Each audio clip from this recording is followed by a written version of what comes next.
It's been a really crazy month on the homestead.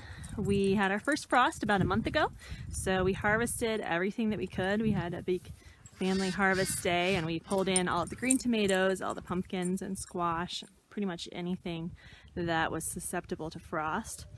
So today it's actually been snowing and we're supposed to be in the 40s all week.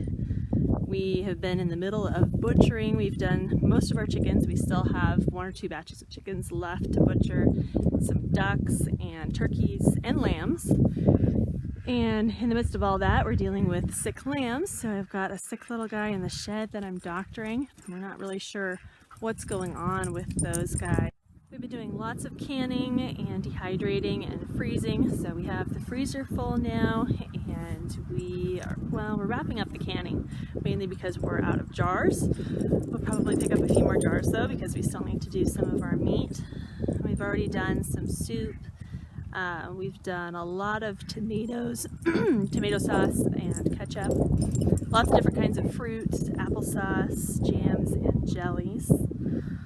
Got the goat right behind me here, so we are still milking her, mainly for the baby at this point. She's slowed down a lot on production, so we're not making the cheese anymore for the year.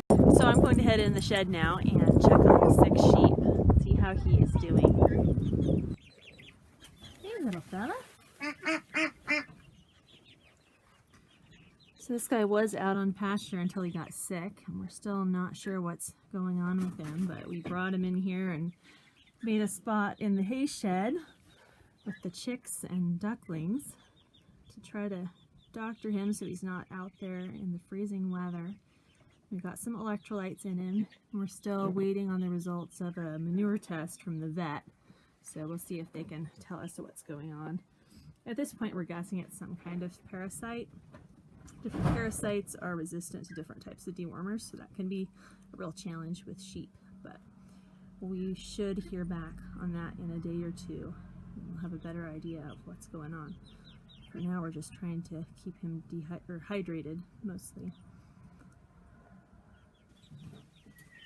This was really a crazy year on the homestead with the new baby coming in May, but we still had a really good year and we got a good harvest. We had lots of fruits and vegetables. I think our garden produced better than it ever has. We got a wide variety of meats, some eggs, we got honey, a little bit of cheese, plenty of milk for the baby. So overall, it's been a really good year, and we were really happy with how our homestead did. Next year we are planning some changes. We're going to try to expand the garden space a little bit more. We do that every year or two. Once we get the soil improved in the area that we started with, then we can expand and we have time to do a little bit more there. Especially since we started using the landscaping fabric, it's a lot less work and we're really getting better harvests out of that space. So we are starting to plan for next year, and I'll probably be doing a video soon talking about what we are going to do.